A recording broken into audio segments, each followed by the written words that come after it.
I will do. I'd like to call the Pocahontas County Board of Education to order. It's our regular board meeting for Tuesday, May 20, 2025, beginning at 6 o'clock. You got some debt. Okay. We'll open with the pledge of allegiance to the flag. All members are present.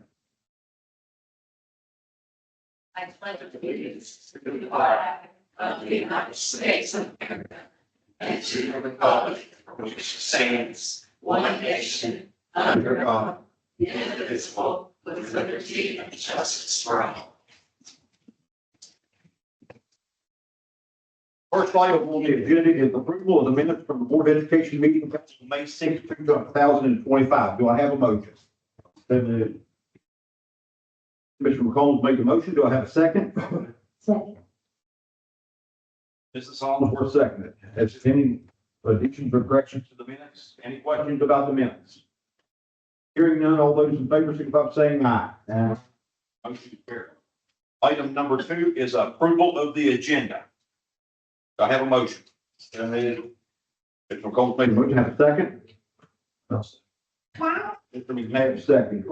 Any? There are two changes. If you'll look at item number 11, which is approval of the adoption of the following social studies books for elementary or K through 5.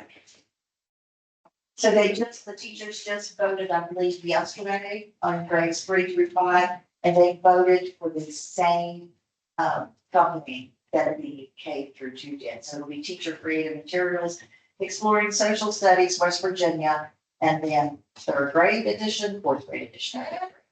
So it's all the same thing? Yes, but the 3rd through 5th is going for Manchester. Okay. And also, number 13, which is personnel. And if you'll look at your tab for 13. If, really well is asked to be renewed for instructional specialists of kind of rename for this summer. For the leadership position. Could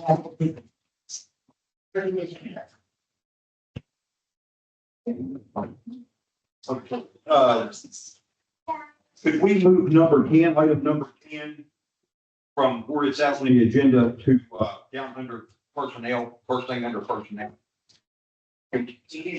Yeah. If we can move that, let's do that. So things whenever we need to. Any other ones? Hearing none, all those in favor, signify by saying aye. Motion carried. Delegations. Yes. Mr. Miller. Mr. Armitage. Step right up here. Okay. Tell us what's on your mind. Bring a seat if you want. Bring a chair if you want to. Where I mentioned that some of your board members in the past, I'm going to suggest that y'all consider putting commandments on the schools, on the local schools, and this is something that's in our country. There's about 15 states now, if you're aware, that's considered. I think it's Arkansas, Alabama's doing it. Governor of Texas has even ordered that the state is putting it in the schools. And as we just pledged to the flag, we say one nation under God. When we're talking about the 10 commandments, we're talking about that same God. And if it's a matter of money, I don't think there's any problem. Somebody would supply the signs with flags for it. And I don't think, all y'all know me, I don't think any of the board members against it. It's a question of what the state allows, what I hear. I'm asking you all to maybe take a priority in this is that we put a picture up, put these mics up. And I don't think that you have to have permission to put all these pictures up or different signs. So I'm thinking about considering, why don't you consider just putting up? Can't think there's any harm in it. I can't see where it would hurt to tell people not to lie, cheat, or steal, and so forth. I mean, whether they're Christian or whether they're atheist. And it's not something they have to follow. So I'm thinking just like when you put a sports thing up, we can put a sign up about the Warriors. And I don't think you have to ask the state, you might now. But, and this school year's all out, so you got to think about it. And I'm sure there'd be people that would help provide those signs, help put it up if your all's personnel didn't want to. Whatever size you choose, I'd just say something that's not real big, like on the wall, something that you can see. And it wouldn't even have to be labeled the Ten Commandments. You could just get down the line, thou shalt not steal, that. And put the scripture that goes with it. And that's a quote out of the Bible. And we allow books, all kinds of books in the school. We've had some deal where some of them was banned, even though it may be discouraged. I don't think that the Bible's ever been forbidden for a teacher to have it, or to have it in there, or to even quote from it. And of course, I'm going from way back closer to some of you.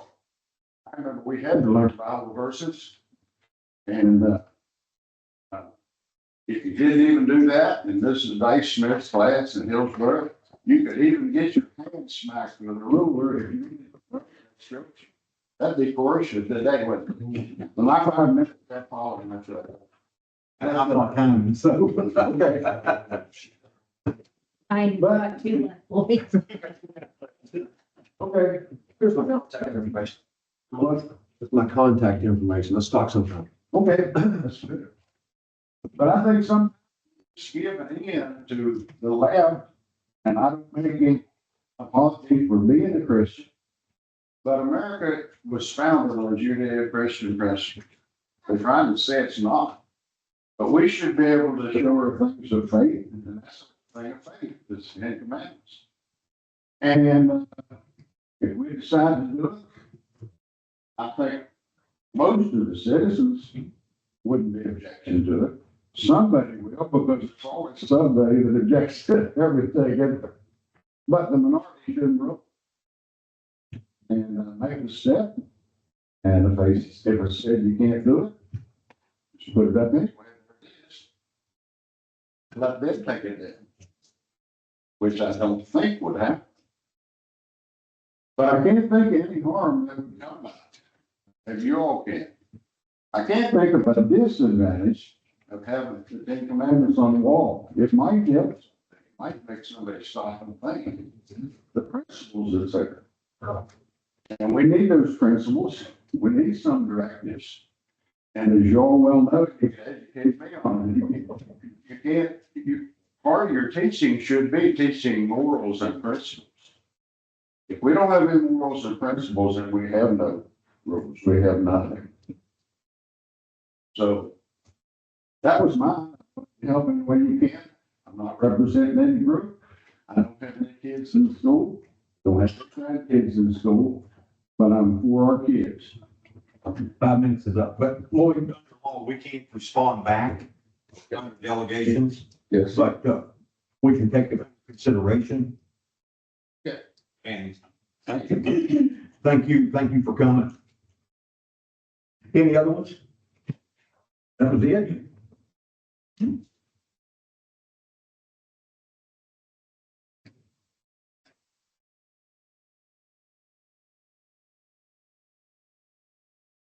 Superintendent report and special recognition.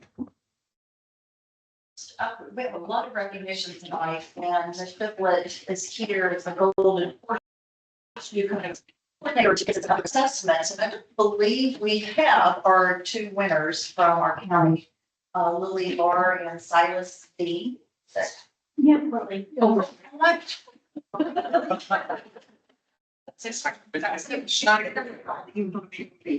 Sorry. You want to about, this one, a little bit about Golden Marching. This is actually, they started the ceremony in, originally in 1931. And in that, it's at that time, 87 students from 46 counties were on the exhibitors of the Golden Marching. Since 1931, roughly 15,000 eighth grade students have received the Golden Marching pin symbolizing their understanding of what the this will be on the ceremony on June the 10th. in Charleston, and she will hopefully be joined by in their peers and have a wonderful day.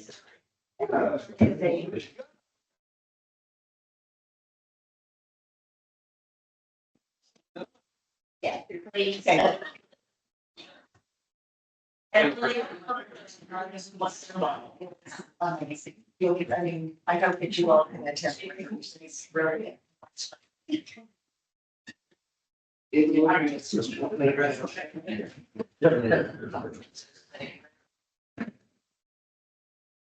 Congratulations. And back on the books, we don't have any additional participants. So we recognized some of the participants last meeting, and many of them had some different sports events, and things going on, so we thought we would try to give them another day as well. Now, we have some celebrities with us, and I know I didn't ask you this before, but I can go ahead and recognize them. Can you explain or show what we're providing to our teachers of the year? And organization. I can talk about it a little bit. So this year we sort of talked about making teacher of the year, service personnel of the year, a bigger deal than it is. In the past, we sort of said, congratulations, your peers recognized you. What we did. This year, we sort of tried to go the extra mile and start what I hope is a tradition of your service personnel and your teacher of the year are going to get a new name badge that has a little badge on there that says teacher of the year for 25-26. They're going to get a sign where they can reserve a parking spot at their school for the year. And Today is a temporary spot. yeah, that seems to be the most coveted part of it. So they're going to get a really nice certificate. Yes, that's not Dave. They're going to get a really nice signed certificate from their principal and the superintendent, and they're also going to get a digital badge, which you can put at the end of emails or you can use on social media. But just something that we wanted to do, kind of go the extra mile to recognize. This is a big deal and this is a big honor. So we appreciate you guys. And The schools of the county teacher of the year and county service personnel of the year will also get a poster to display in their schools. So that they can say they, the county members. So tonight, we're going to recognize each of our schools and then we'll go to the county winners. We have Miss Jenny Calhoun.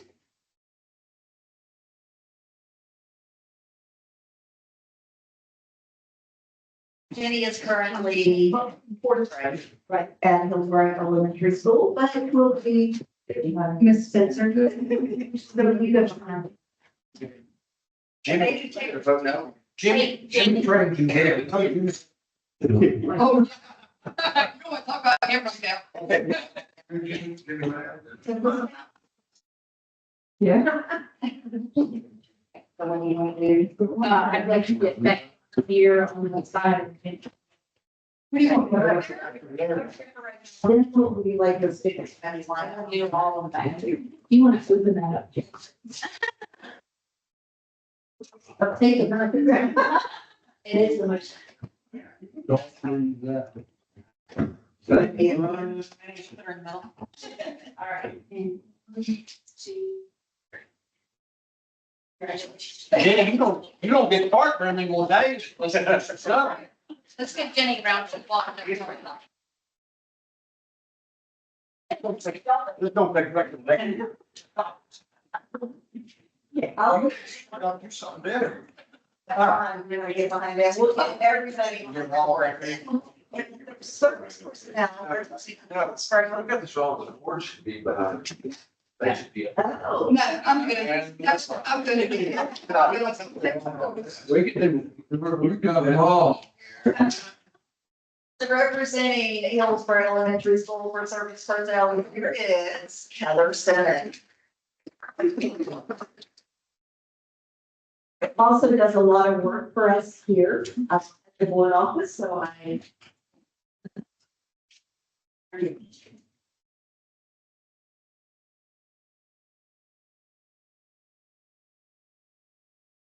And then elementary, Tanya Armstrong could be with us tonight. Here's that, service personnel of the year for Barton, elementary. Tanya. Yeah, that's good. And then from Barton Middle School, we have Rachel McComb as teacher of the year. Good morning. I'm gonna make this. Absolutely. Rachel was very involved in a lot of statewide organizations as well and teaches math and. Small word. And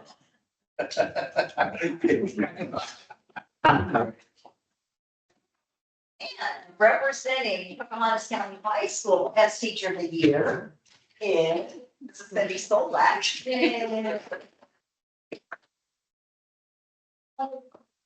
Professionals there at the high school. Campbell.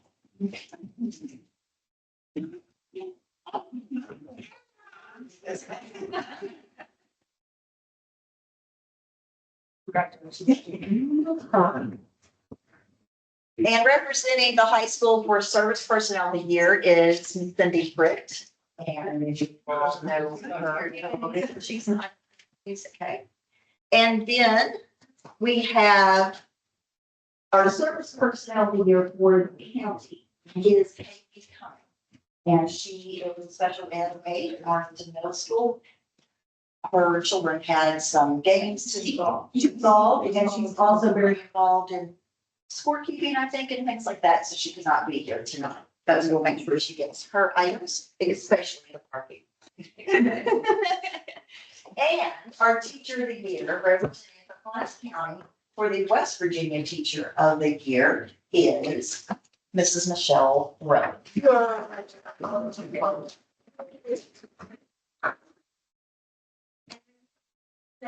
Somewhere in my notes. A few things about Michelle. I found a letter that I had started, and actually that's the letter I kind of used and tweaked it a little bit. But I have to tell you that years ago, well, not too many years ago, as a director, we were having the time of the teacher shortage shortly after COVID. And I believe you and your sister both came and met with Mr. Beam and I and talked about what we can do to bring in more teachers, not only to the state, but to Pocahontas County. They were gracious enough to give us great ideas, and they've just been very supportive. I just hate both of them throughout my career here as well. She also was an active participant in the Sparky Early Literacy Grant and she embraced that lesson study model and shared it with others, and was really a collaborator among her fellow teachers. She also is a leader in the county as the president of our local reading association. And while we were talking to her at the interview, because we interviewed each of these candidates for the award and the recognition, and she mentioned that, is it next year? Pocahontas County Reading Association will be hosting the state reading association. Conference, so which is huge, and I think it's going to be back at the Green Grove for that. So did you know that? So she is organizing all of that as well in her spare time. While I was at one of the Reading Association conferences, she was also recognized for a nominee for the Dr. Jeannie Bechtel Award, which recognizes teachers who demonstrate excellence in teaching. She also has presented to our other staff a data collection and intervention tool. And the previous summer, she's worked in the summer program and the reading, providing activities for our young children throughout the county. And she was a mentor for it was the state's first Grow Your Own Apprentice. And it's the first teacher apprentice that we had here in the county. And she was the mentor for our representative of that. So I just thank you for everything that you did and have done for the students of Pocahontas.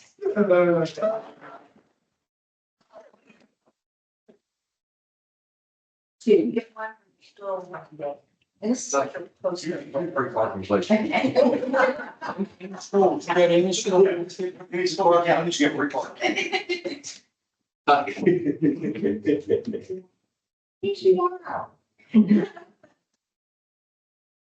What's he called?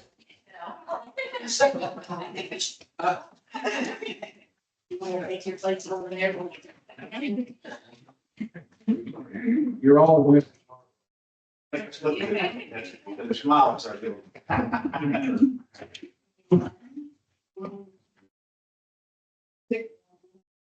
The Greenbank not have any? Yes, I'm sorry. They did, and I knew they weren't here when I started going through this. Sorry, representing Green Bank, elementary, middle school, and they, neither one were able to make it tonight. It's Cindy Helmrich, who's first grade, and is also retiring this year, I believe she's really. And their service person of the year is Teresa Clover, and she also had a commitment with the family.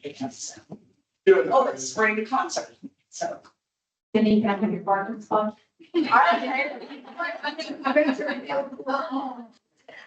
So, Thank you. That's very much.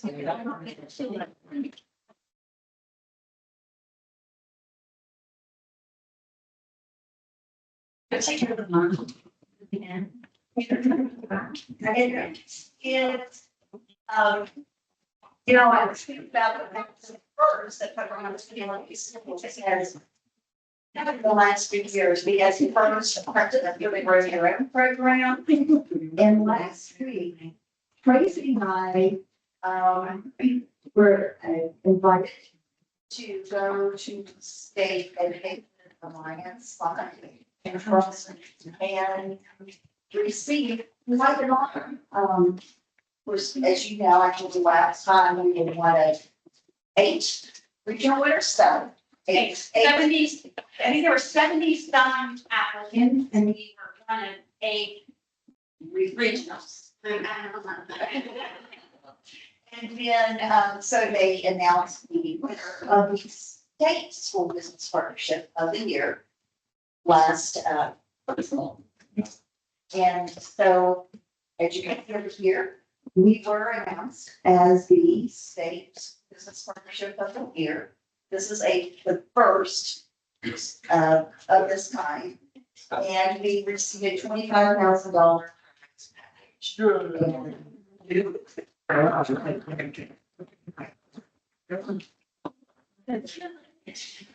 yeah, so I'm going to let, if you want to show the video, they actually came, and did just a quick 2-minute video, so that was shown before the announcement was made. And then part of the package is actually for them to come back and do a professional video of all of the,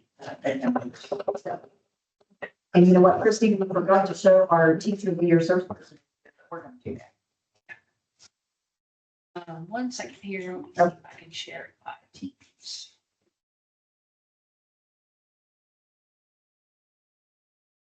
She's on that. It was, so Pocahontas County Schools was selected as the winner out of 75 school business partnerships in the state.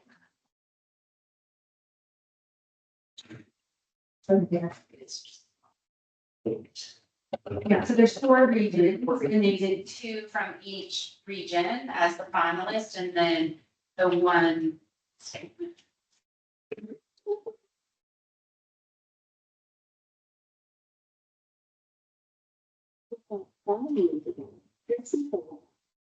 Sorry, guys, there's not gonna be much volume, I'm sorry.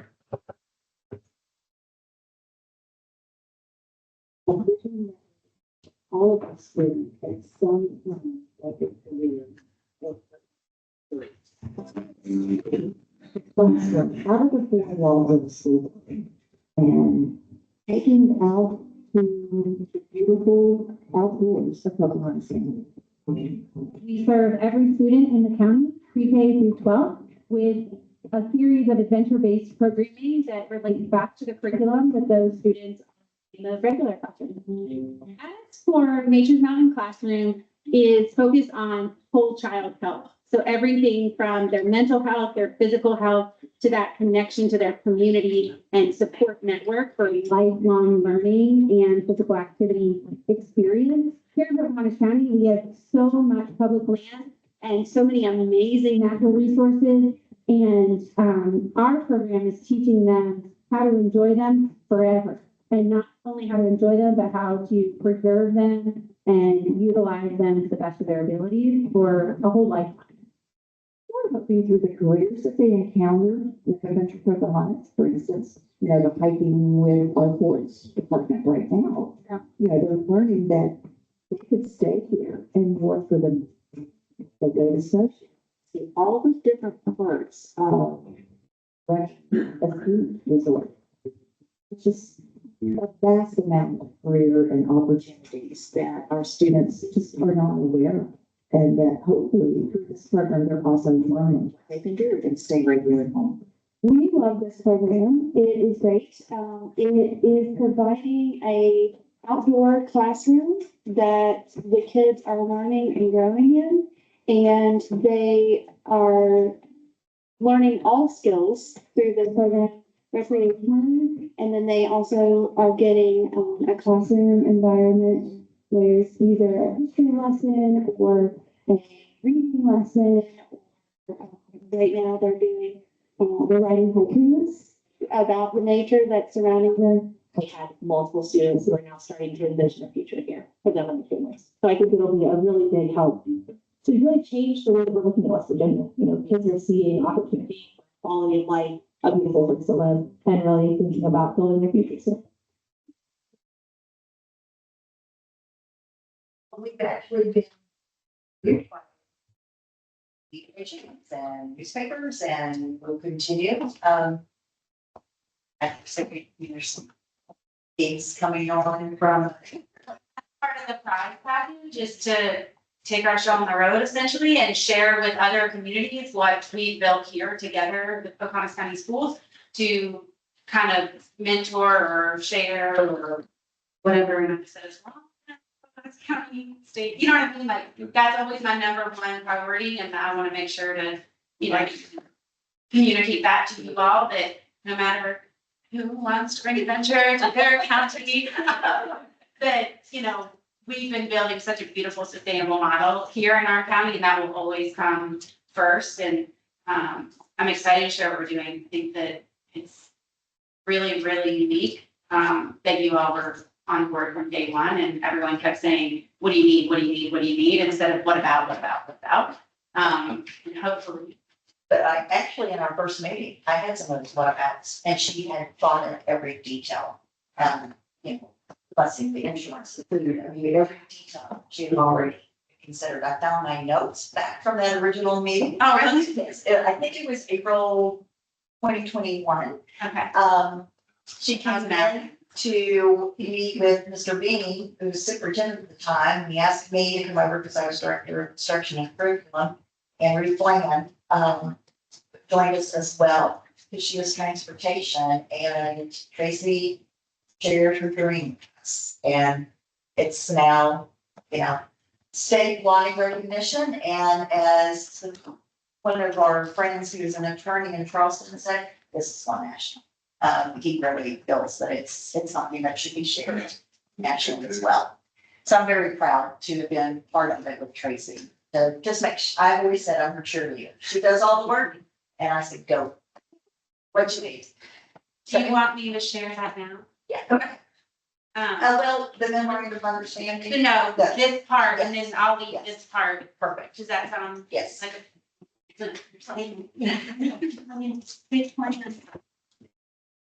I apologize. I've been in meetings all day. Can I give you these and that might take up more of your time? Lynn is handing out the proposed calendar of dates. I've already went for all the dates with our principals at their principal meeting, and we addressed some of the questions that they might have and things that we can do to always strengthen the program. So what you have in front of you, you'll notice is a very different calendar than we've used in the past. Traditionally, we've done 4 Thursdays in a row. and with feedback from the schools as well as looking at this year's upcoming calendar, we wanted to tweak. We used the 2 days for 2 weeks model this past year with second grade, and it was extremely successful in their retention of information as well as the skill they were building. So we're really excited to try something new. So we're going to be doing Thursday, Friday for 2 weeks instead of Thursday. We're hoping that that would help schools be able to plan things around the adventure program a little bit easier, but also that retention of knowledge week after week and day after day. We're hoping that that would help. Do you have a clickety thingy, or do you just want me to give you a, or I can clickety and stand over there, whatever works. I'm happy to let you have it, but it's not talking to the. It's okay, you can just click the button. Move on. So what I thought I'd do is just kind of. Oh, it's not going on. Oh, It's not moving to the next one. Let me try one thing before. maybe it's on that. So while she's doing that, I do want to extend my gratitude to the Board of Education and to Lynn Bostic. I know when I came in here spewing, let's go skiing, let's go biking, that, you know, it was really different than what we've done in the past. And I appreciate your trust in the vision. And I think that what we created together as a Board of Education, as your leadership, with your amazing principals, your fabulous teachers. I'm just super excited about what we've been able to do together. And I just think that this award is like, it belongs to so many people and over 40 partners throughout the county. So what I thought I would do is just kind of share some of the changes that we implemented this year. So I'll just go through these quickly. For those of you who aren't super familiar with the program, our pre-K, K, and first grade students do storybook-based playground adventures. So because they're so little, we really bring the adventure to them. And then at the end of the year, we invite kindergarten and first grade to snowshoe, and we kind of do one big fun adventure with them there, but we bring the adventure to them in the beginning. We are storybook based, like I said, and this year we did our whole curriculum around West Virginia, the symbols of West Virginia, everything from making pepperoni rolls with the Pro Start students to tapping maple trees, to Appalachian string music with the Burns. And our librarians play a really critical role in this program. They come to each one. We even got money this year from the Marlington Women's Club as well as the Snowshoe Foundation. We gifted every student pre-K K1 the books that we read for that adventure, so trying to build their libraries. We actually got the a miner's helmet on loan from the Beckley Miners Museum that the librarians got to share and bring with the students that related to the book that they were reading. They studied black bears. We did a 5 senses exploration with a beekeeper where they got to check out the honeycomb and use their 5 senses. And then probably my favorite was we brought a local quilter, Miss Linda, and she taught the kids about the basic shapes that make up the beautiful images found in quilts. She showed them some samples, and then they created their own quilts, and I actually had these printed and they were delivered today. So I'm really excited to deliver these to the school so that the kids can see their beautiful work. Second grade skiing this year was, I don't even know how to describe it. We had some students that are some challenges in the classroom, some challenges to go outside. As I've gotten to work with these kids since they were in kindergarten now, this group was one of my first groups of playground adventures. I don't know if any of you know Milton, but he has my heart. The first time I met Milton, he was in kindergarten, and I suited him up in one of those rain suits and a hat to go outside because it was raining and we were still going on an adventure. And Milton looked at Heather Simmons and said, "I'm in hell." He did not want to go on the playground. He did not want to go outside. And Milton walked down the hallway for second grade skiing, grumpy, and he did not want to be there. You know, this is just not his thing. He's not an outdoor kid. He's what I like to call an indoor cat. And Milton didn't want to be there. And I introduced Milton to my friend Walker, who works for the adaptive program. And When I tell you this kid came in from lunch with a smile that could have lit up the whole universe, I am not lying. By day 3, so Milton missed first day. Second day, smiling ear to ear. By day 4, I skied with Milton, and he is Lincoln Turns and bebopping down the mountain. This is him indicating that he's going for a break. He would indicate that he was going, and he would crash into the mound on the side of the hill, but he had to indicate to walk it first, that it was intentional. It was just the most epic experience. And when I say that it's not about the skiing, I mean it. It's not about the biking. It's about getting these kids into these experiences and out there into our communities, learning that there are people like Walker out there that can make anything possible. And I don't know, second grade was just extra for me this year. I got to ski with them a little bit more. And then we always, of course, do our education stations at the end of the day. And then moving into our other grades, now that we've really kind of honed in, our third grade always does the same things and we always have the same presenters. Fourth grade, it's like a ticking clock now. Our teachers are now able to say, hey, let's add this content. Hey, let's look at connecting this dot. So I added this year some posters to make sure that we're bringing it back home and we're not just out there willy-nilly. The haikus have always been a really popular part of the curriculum for the teachers and the students. And this year they were sharing their haikus at lunch, and they were all snapping instead of clapping like they were in a coffee shop. It was really cool. And Alyssa from Parks and Rec, if you all haven't had the chance to meet our new Park and Rec director, Alyssa Vickers, she has jumped into the adventure programming with both feet and has been there to help, to support. She jumped right in when our WVU person couldn't make it that day. She is always there. She is a fabulous asset. I'm super excited to bring her into that fold more. He is not hurt. We're learning basic first aid from patrollers at Snowshoe, along with Shane Van Meter, who is a junior at the high school, who's an EMT that went through the EMT program. He also assisted with that first aid class this year. Our fourth grade, do you recognize yourself? So once again, bringing in our high schoolers, incorporating more learning. So Joanna Burke-Kinderman had come to me saying, what can we do to incorporate more math into adventure? And so we created angles and anglers on our fishing adventures. So they spent half of the time fishing with local trout fishermen and fly fishing, and then the other half working with our high schoolers with giant protractors and making ridiculous voice obtuse angles and silliness in the woods. But it just goes to show that learning is all around us. And Lynn and I got a lot of compliments about our Not All Classrooms Have Four Walls motto. And I think that, this speaks to that, right? So we've got Joseph, a high schooler, teaching math to our fourth graders on the ground next to the fishing station. And right next to that was the history where they were learning all about West Virginia history. So, I feel like we just created something just really cool. And I'm just super pumped that you all agreed to go along with all of this.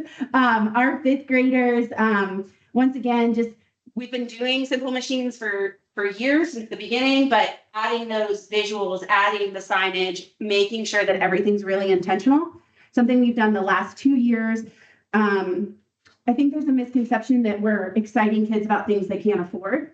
And this is a perfect example. So we partnered with the West Virginia chapter of Free Bikes for Kids. We actually were able to give every fifth grader in the county who didn't have a bicycle a free bicycle. Wasn't brand new, wasn't anything fancy, but everybody went home with a bike and everybody went home with a helmet.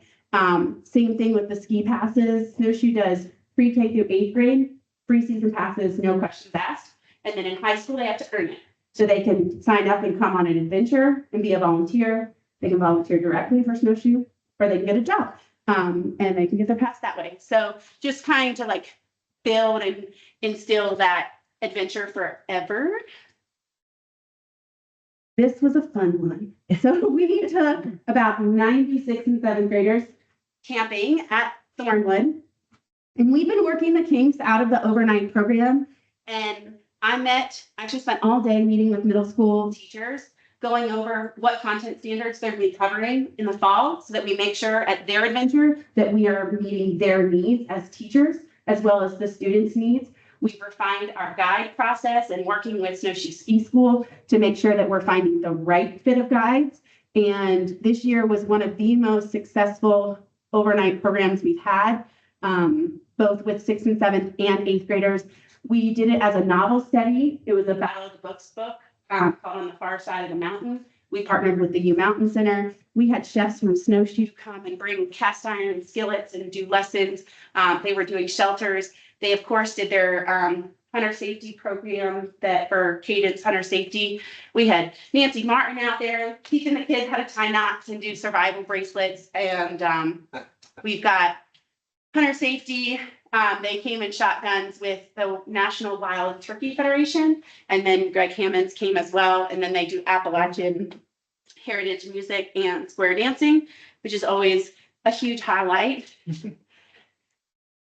Snowshoe pulled out all the stops for your 8th graders. It was wild. They went on razor tours. They hiked to the top of the fire tower. They learned, this was actually someone from the hospital teaching the kids as a respiratory therapist, teaching them about like emergency medicine, team building. They all created their own cryptid. And then they got to create a mask that went with their short story and created those like with some prep from the classroom and into the adventure.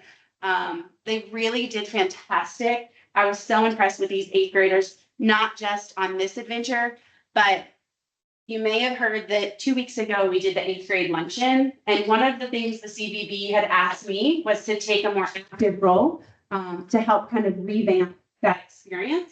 And I brought to them the idea of hosting mock interviews, utilizing our Nature's Mountain Classroom partners to come to the luncheon to do interviews. So when they came to Snowshoe, we did what we called a career adventure. They had done a skills-based survey, and we grouped them with either frontier, marketing, technology, education, like different groups based on skills. And those same people came back and did interviews. We, I feel like you recognize him. And we had David Black from the Snowshoe Foundation. We had everything from community members to mechanics from Snowshoe, bike parks from Snowshoe. We had 2 VPs. We had the director of HR doing these interviews, and your 8th graders crushed it. They were so professional. They had worked on resumes in the classroom, brought them with them. And the teachers today were saying that this was the most successful 8th grade luncheon they've had in a very long time, and that this part was extremely successful. You guys are getting some really awesome freshmen, by the way.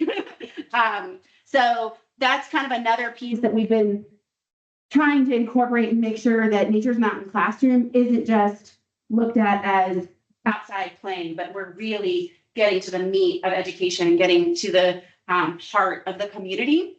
This is the Leadership Pocahontas piece. So the high schoolers, oh, look, you're in here twice. Do you feel like a celebrity?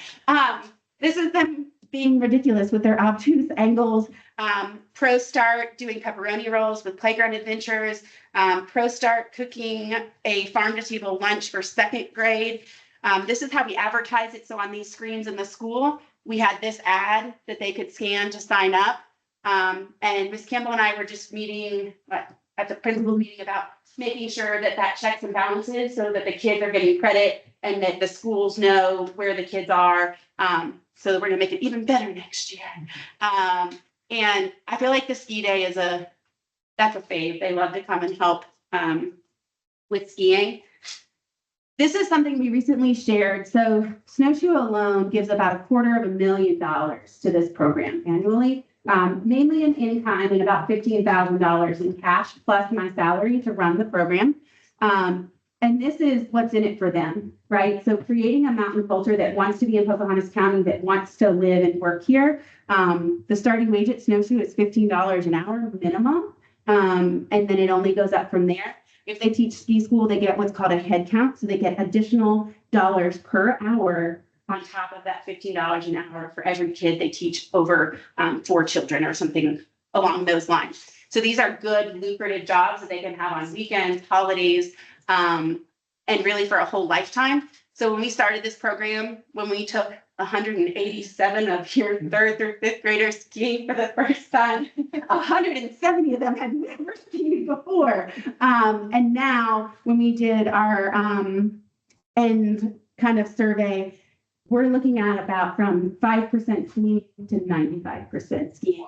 And even if they never want to ski ever again, they had the opportunity, they had the chance, and they saw how many jobs were out there, and all the hands that came to love on that program, even if it was just a free jacket. And that's what they got out of it. The students, as you know, pay nothing for the program, and we give them everything they need, from the ski socks to the helmet to the gloves. If anyone has mittens, feel free to donate them. I think we gave out over 100 pairs of mittens this past year, which were kids in our county that didn't have. So, this program is so much more than But it's content not standards. Cloth. Oh, no, they need to be like waterproof mittens. Please do not give me niche mittens. But I just wanted to kind of show you that. And this is a list of over 40 partners that we as Nature's Mountain Classroom have brought into your school system. A lot of them were already there, but this way they're being there with our students on the adventure, sharing their resources and their knowledge and the careers that they have to offer. So once again, thank you to you all. Thank you. I feel like I'm missing people on this list, And but on this, I've talked to a lot of them, and they've talked to Tracy too, like the forestry department, US Forest Service would be like, okay, we need to get into your schools, and they were doing it individually. And so was like the FRN or, any of these extension service. And this way they all have a platform in order to access to students. right, the students. So we're very proud of that as well, which was a big plus. And I think us also winning that state award. Anybody have any questions? That's a lot of support. And Super. And everyone says, yeah, like that's the part that when so the very, very, very, very first person I approached was Snowshoe, because without them, we just wouldn't have had the backing for the other pieces. And their senior leadership team was like, sure, let us know. We'll give them whatever. And Patty Duncan was she still the COO? I guess I left that meeting, and my husband is also on senior leadership at Snowshoe. He's the director, or vice president of skier services. I don't know. He calls it the left side of the menu. That means either, but he said that when I left, that she said, you give those students whatever they need. And that was the directive to all of her leadership, was what those kids need, they get. And that has been, her standpoint of this program from day one. And then when I sat in there with the three of them and they said, sure, we can get the kids there. What else do you need? I was like, oh no, I gotta do it now.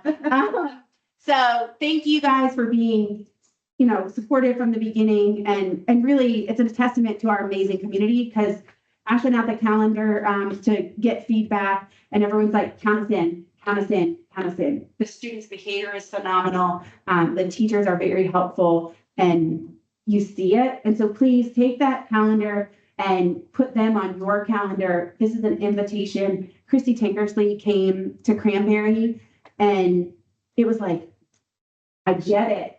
I get it. When you see it, it's different than when you hear about it and, she's still shocked. And So even Robert Crawford with the Education Alliance came up that one day. He puts on his tennis shoes for the hiking and walking around, and he's like, wow, you've all talked about this, but to actually be here and see it first. and the engagement level Yes. of the students is just really special. And it's because they want to be there. Thank you. Thank you. Thank you. Do you need anything from us? You need to book? It's number 8. It's on the agenda. Okay. But Number eight. All right. I did see that. Yeah, we wanted to share, some information about it.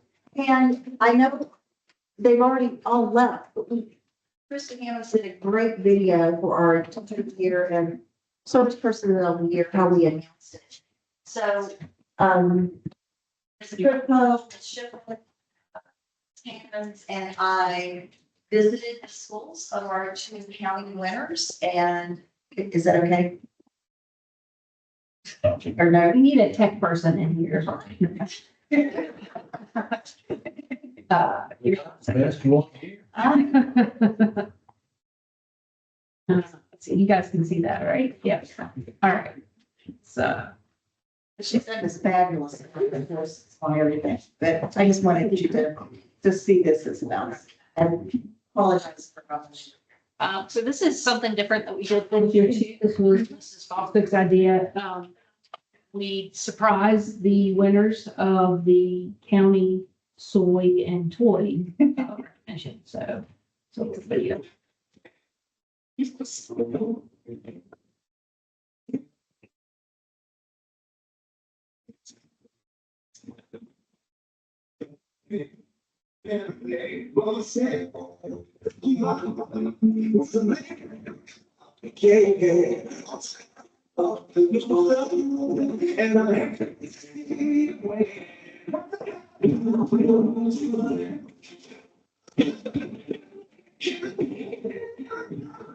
I'll pause here to note that you can see that Haley is involved in baseball and she was very, like, tugging at her clothes because she had already changed so she could go straight. So she was very,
so the last part where Michelle was going out, that was my favorite part of the day. We actually did that with Haley and we forgot to get the footage, but each teacher got to walk through the hallways lined with students and their colleagues, and they clapped and cheered for them.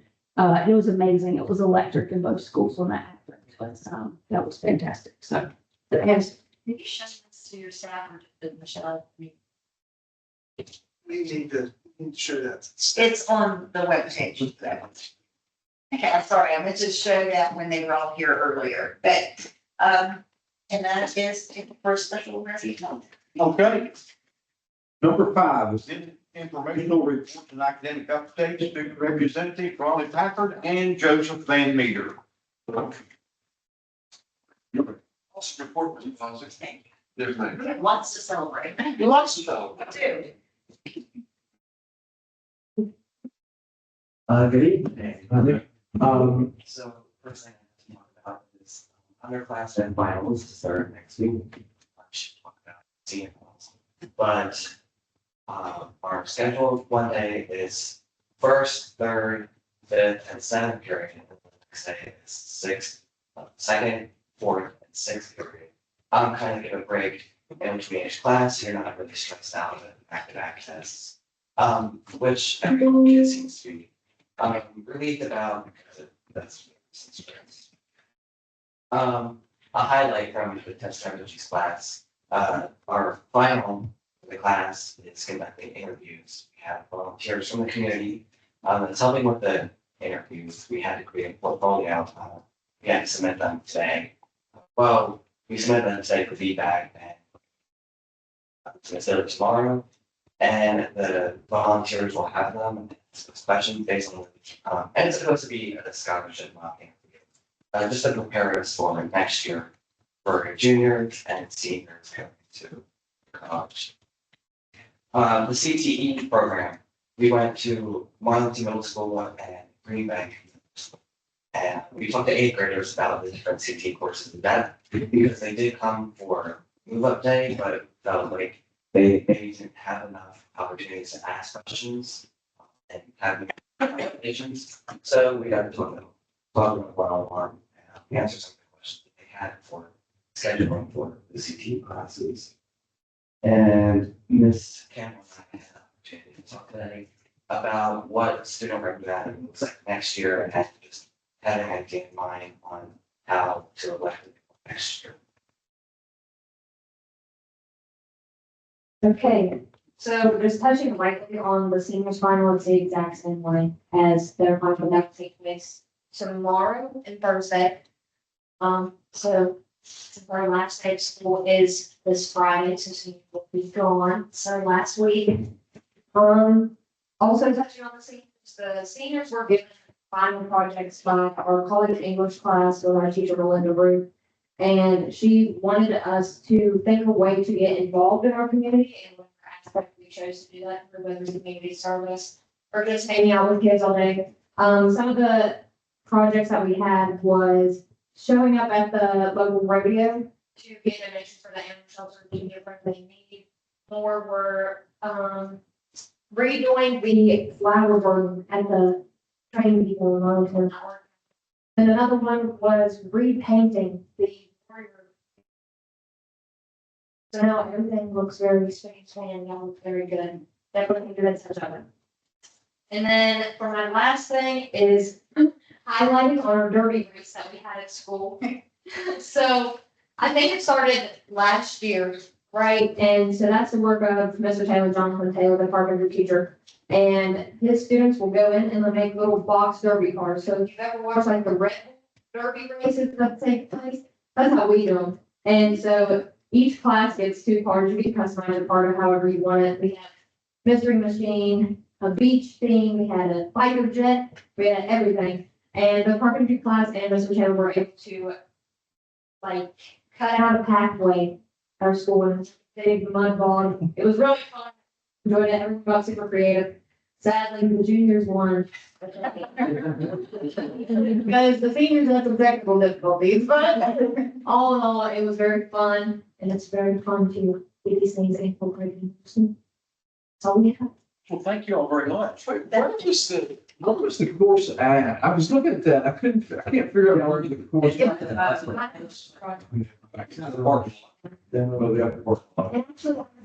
down into one softball field. Between that, that's new. I've never seen that before. I was still one. And my final thing I forgot about was our track team did exceptionally well this year at regionals. We had 19 students who made it to states out of 20 something. So that's a new school record set by sophomore Allison Taylor, who I believe it was in discus. She threw 117 feet and 3 inches to break the new school record, beating this old previous school record by 12 feet. This is your all's last meeting as student representatives, correct? Let's give them. Great job. Thank you very much. Yeah. Come back and see us someday. Are you running to your tenth next year? Absolutely. Good luck. Thank you.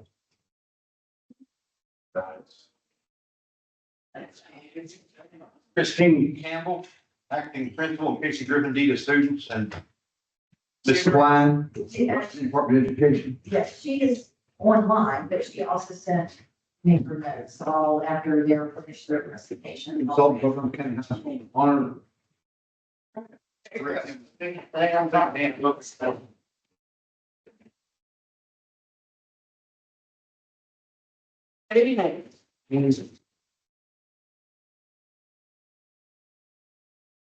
We had Deirdre's list, so if you, she had said that you could go through it. Okay. We also have it here, so if you want us to just kind of run through it, we can. And that way we can add details or answer questions if you have any. So she made a list of the accomplishments that we have made in our phase 2. So we're not talking about all the things we've done this year, we're talking about the things we've done since just in the last month, 6 weeks. We have 3 phases to get us through to the review of what we've accomplished under our state legislation. So this is the list that Deirdre has made based on things that were in the report. And then adding things that we have achieved along the way. So we start with her list, it started with the testing and what has been completed. And I made a list because when I took on the testing coordinator at the beginning of the year, when Ms. Stover just retired, then I didn't realize how many tests we actually did, but it's counting a lot of people. And so just in since the first week of April, we have administered and completed the SAT school day, the PSAT, which is for, we test all 3 grades, 9th, 10th, and 11th graders.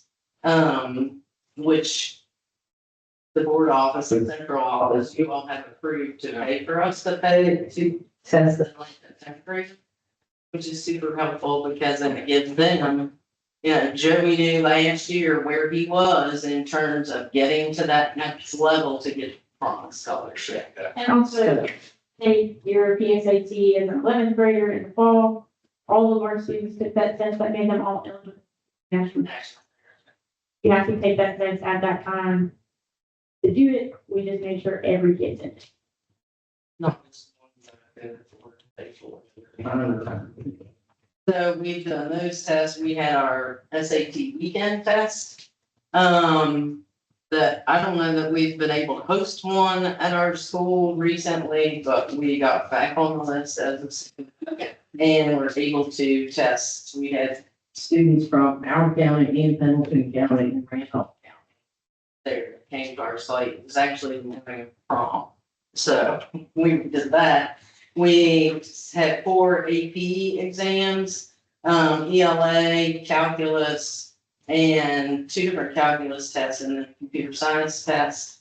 The students have done the senior civics exam, the junior US history exam, both required by the state. And just last week, and finished up our makeups today for the CTE national exam, which is not.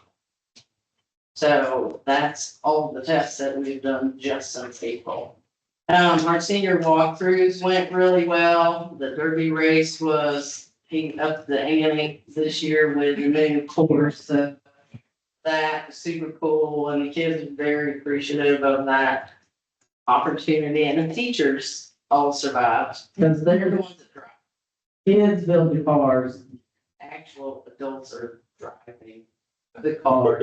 Miss Griffith actually Helmets are required. drove the car. She wasn't too sure that it was gonna make it down through there, but it worked out. We've been meeting pretty much every Monday for the last 2 months, working on graduation, so we feel pretty solid about the graduation planning. The program of study is complete. It is online. If you want to look at it, that was a huge undertaking. As you noticed, like, that was a big deal.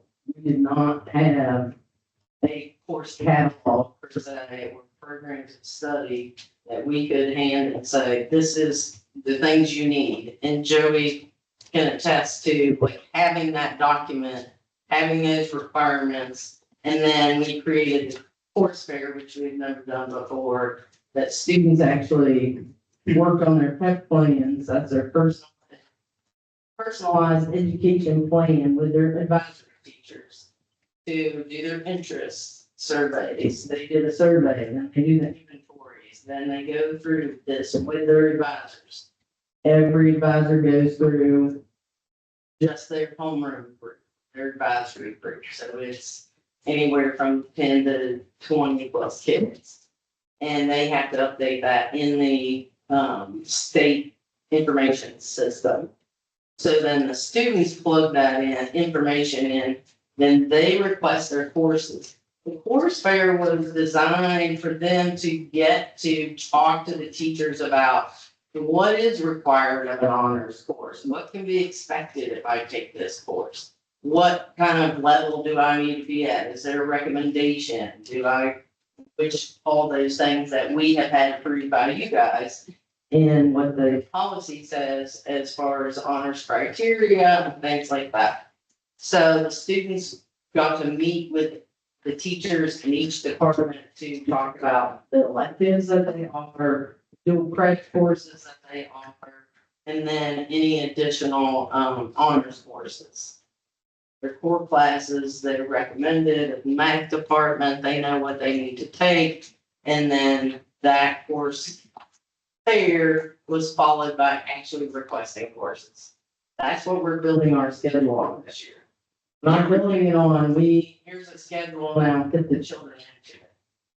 We take what the children choose, what the students choose, then that schedule is generated by their choices. So yes, they have to take math too, but if you put out 10 different electives and 20 kids pick this elective, then that's the elective that will go into the schedule.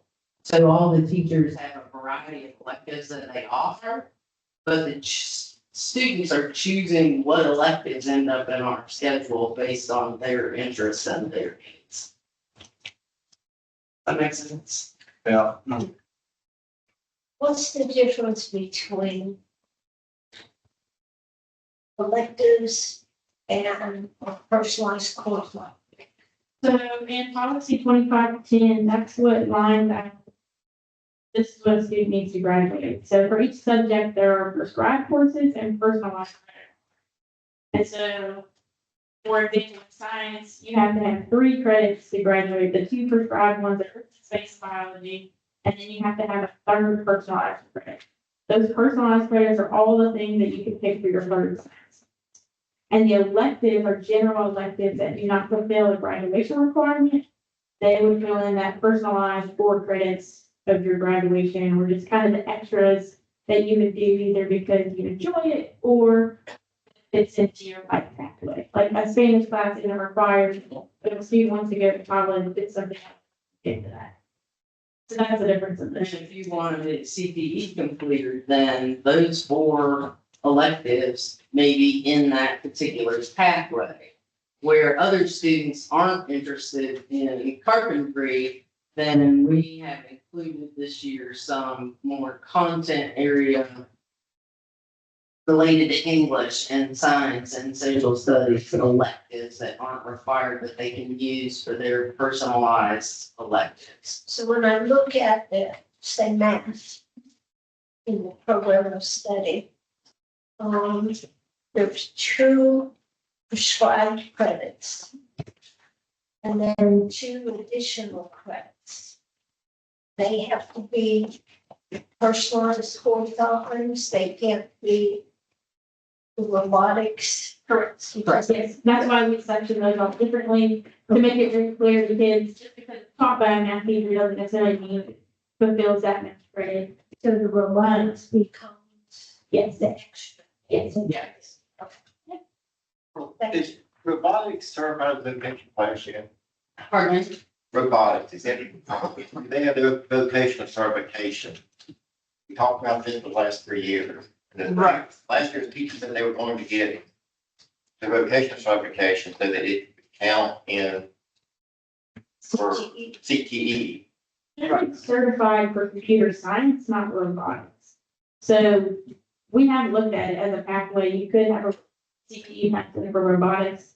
But right now they're focusing their efforts on getting certified for CTE pathways for computer science. That you all approved last year. Yes. To get through the project anyway. And they finished their training at the end of the school year, actually. They took the first two trainings last year and taught those classes this year. They will take the next two, and those classes are available this coming year. Those are certified. By the end of the summer, yes, they will be certified for the. It won't be certified. So I looked at the CTE standards, so we're going to in the CTE course. It can be a pathway. When I looked at the standards, Ms. Nam is the one who teaches that. She does have certification to teach it, but she does not have the, if you jump in anytime. Ms. Triple and I talked about this a lot, and Ms. Taylor and I talked about it. She does not have all the T's and I's dotted and crossed for. That is an extra. Math teachers with can teach the class as an elective, but it's a whole different hoop to jump through to make that ACT. And she's teaching math the majority of her classes, and then she has the robotics one period and computer science. So it's something we've discussed, but we decided to table that particular aspect until the computer science is done to protect a little bit. Even money on the table, parking funds, this, it's not. And I know it's not that big a deal to get your CTE notification. No, but we have a lot of CTE programs, and in terms of what a school our size would have. So we're not leaving much money on the table in terms of the number of programs that we offer. And we also have to have the teachers to teach them. So that's been, I mean, if we had someone that was certified in computer science and robotics, that would be easy transition to get that program in place. But we're pretty much maxed out on our teachers, making sure that all the math courses are covered. And those are the folks that are actually getting certified to teach these other classes too. So it would take a different kind of person that was certified in multiple. Both of those, if we added one of those, then we could have both programs running like we do the agribusiness and we have agricultural science. Those are both taught by Mr. Brill. He covers multiple programs as a person. This should look at it. Well, though, it's a lot to get certified in computer science, and like Ms. Ripley said, that Ms. Nell is certified to cover part of robotics, but we don't want to spread her too thin, right? We need to kind of focus on what we're doing. And number one, we want our core classes covered, and math is her thing. And then we've added the computer science, which is a nice, I think we've got more numbers this year, don't you, for computer science. So it's building, and we want to establish that, and we don't want to, number one, overwhelm her, and we don't want to water down right now. We want to establish this before we, and that's definitely something we can look at next year after they finish these two courses. These courses that they take for computer science are 2 weeks, and they are sitting in front of the computer nonstop for 2 weeks. And they have homework every day, and it fits on water. Well, this kind of ties into the other things that we're talking about here tonight in terms of our little credits and our college courses. Like, it's like a scatter plot. And we're trying to focus those dots in place. So our kids, before we had said, get them to the stage, we got to get them to the stage, we got to get them across the stage. And my vision and my focus, and along with Ms. Griffith, and I think everybody we've been working with in the central office, is we need to have these students placed in a job, in a school, in a career, when they walk across that stage. They need to know where they're going. Amen. And they need to be, that's our focus, is that we've got to align courses to get these kids to their next thing. Not just across that stage and say, I'm supposed to do next. So that's been a huge focus of all of this, is trying to align the program of study to what is your career path, what are your interests, and using WEBIS and a system that's designed to actually help direct the students or their teachers to make sure we're providing the courses to get to college, to get into the military, to get into a job. Ms. Shiplet has worked really hard this year that tour she made happen for us. She said, here's the dates, here's the bus, like, let's go. So she's committed to, we have an advisory meeting coming. Is committed to actually connecting the businesses back into our school. That advisory board is a group of people who have ideas how to get our students to the job sites, to visit and know what kind of jobs that they're gonna get when they leave our school. When we recruit and you say to the welding students, what job can I get if I finish your program? And they say, well, a welding job. No, but where can I go to work? Where in Pocahontas County? We have a student going into mechanics. He is leaving our building and he has a job, according to him. It's far. He has a job in Alaska. Like connecting those kids to the industry, to the businesses that they have a place to go when they leave the stage. It used to be that way. Well, it's not. Years ago, it used to be that way. And we're trying to get back into that. We need a highway, not a bunch of side roads that people get lost on. And trying to gear all of these things to connect back and get them. So that's what all of this is about, really. And we can make a list of all the things that we've worked on with Deirdre and it's helpful, but really this course fair and the pep plans we've been working on for the last 2 months is the most important thing that we have done this year. That's putting us in a different path that I think is super focused on the students and what they need for their careers and their life plan.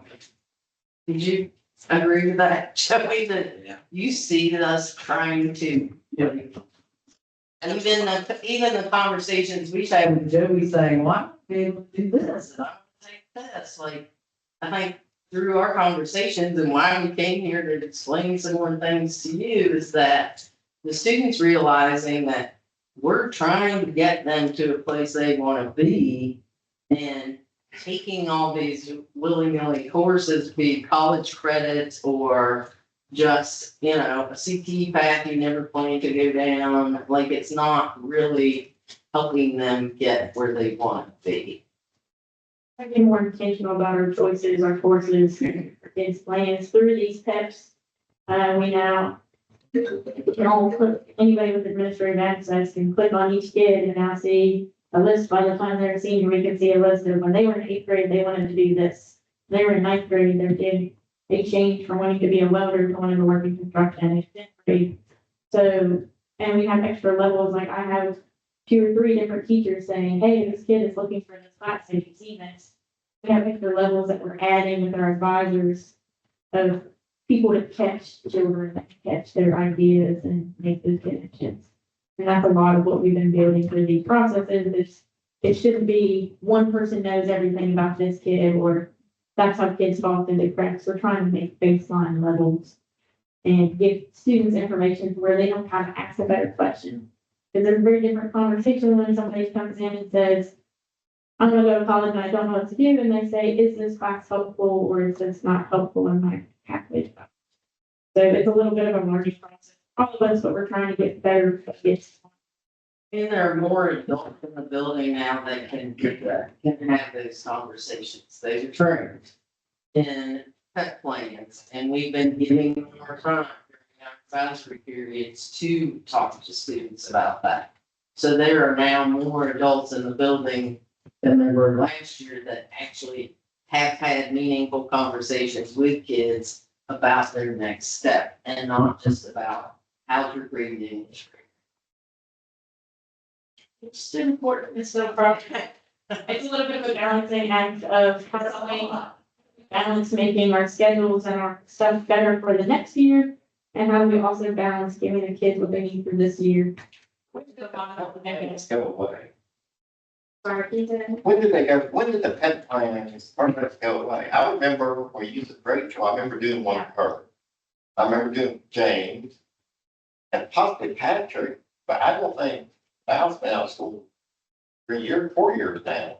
I don't remember ever. Yeah, since I started at the high school, there was no, it wasn't being done. It never went wrong. No, it never went. Well, I know never seen, but it's not like put my pet high school. Yeah, there It was, wasn't being done, wasn't it? yeah, there was a time when it changed from being something, a pet was something you did as an 8th grader and a 10th grader to being done here in high school. It wasn't. So it has changed as a process since then, but at some point. Well, and it was on paper. Like now that the information, the state information system, everything can be, you can track kids better and look at trends better and keep up with those students and their course requests and having the system itself run your schedule that's more student centered based on their needs and their interests and their requirements, then that all has just happened since we was 2.0. Like that wasn't, you weren't really able to enter all that information and that system had to talk. Each side talk to each other so that it can put together. That makes sense? It does. Sounds like you totally revamped the guys' program there completely. Without a doubt. What are, you have to change the zone. What are we, So we have, when is graduation, by the way? June 1st, June, one, 2 p.m. where, what's, on Sunday at the high school, 1 June, 2 p.m. was it being held at the gym, football field? It's on your app. On your app, I didn't look at it. What do we have? So what's the numbers? How many seniors are graduating? We're 75. We're at 6 or 7 last year, we had 69 last year. But, Yeah, yeah, this is a much larger class. We have any seniors that's not going to graduate? So far, I've been dedicating a lot of time to addressing kids at risk. That's a little bit of that balancing act of 1 minute we're talking about teacher claims, the next one we're talking about this is something we can focus on for now. Ms. Wilson has done a lot of contacting not just seniors, but up for top but any student at risk of failing that may need some credit recovery in the summer or need break. They've been contacting students and parents.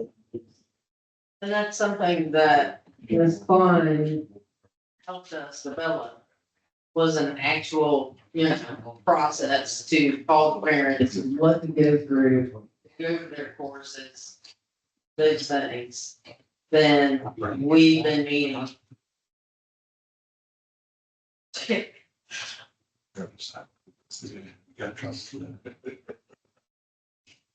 Sorry, I just didn't want to interrupt you. No, we was talking about, maybe you all can stick around to matters of the board, is what we. And answer some questions for us. Or do you want to? Answer them now? I mean, we are, if it's, I was gonna wait till you're done. I was gonna ask. Yeah. yeah, because we have, it might be covered in one of these things, yes. So the course fair, the PEPs we talked about, the course requests have been completed, we have a bell schedule for next year. The semester exam schedule is in place, as Joey referenced, and Riley. Our credit recovery, we've been working with, well, we've been working on contacting parents and students and making a plan to hopefully not need credit recovery. We still, because we have had credits, we do have students that did not pass the first semester that we need to recover. So we're working on prioritizing the grade levels and the core classes to have students be able to recover in the summer if they meet those needs that we prioritize with Ms. Shiplet. And then they can make up courses during the year, next year, just like they did this past year. We put kids in a repeated whichever semester they needed. We're trying not to piecemeal credits like that, but I mean, we only have so many resources to do credit recovery in the summer. And we have a hard time getting parents and students to attend those things. Is that, I mean, can we legally do that? If they flunk a class, can we legally let them go till next year without doing summer school? Is that what you're saying? Yes. Yes. You can legally. Yes. So we're working on getting that list together and everything we're doing to not have them fail in the next 2 weeks. The IEPs are completed. The staff evaluations, that's what I do mostly on Sundays. Because there are not enough hours in the school day, and we do for the evaluations. End of the year checklist for staff, or all staff, so we have checklists, end of the year list that they have to check off and turn in things. Those have gone out to secretaries, custodians, cafeteria workers, teachers. And this from kind of created to, I think, with collaboration with other principals. The principals meeting, we updated those. I found that the TCHS teacher one wasn't quite as, didn't work as much as, because the lower levels have such different things. Right. So that I had to revise that for the high school teachers. And then the crisis plan, we're missing a lot of pieces that need to be updated. So we just got that approved. We will then use that information for next year as well. And update our MOUs and update things like that. The folks that are working on the gym floor and the electric, they were here this week. Last week, the folks doing the cameras were at the school and walked around with me and Mr. Taylor, who understands camera systems and security systems. I don't know if he had a side job somewhere, but he was super helpful in where we needed cameras and where our blind spots are. Outside the building, and I worked on mostly where blind spots are inside the building. So those folks that from the COPS grant have been up there, we're moving forward with all of that. There was question about the honor graduates that you all wanted us to follow up on. Is that true? Yeah, I think. we did. That criteria for honor graduates? I think we did that question. Yes, so, and I'm gonna let Casey talk about this, because she is the one that actually did the calculations. I will point out that we have an honor graduates policy. And the piece for valedictorian and salutatorian is a section in the policy.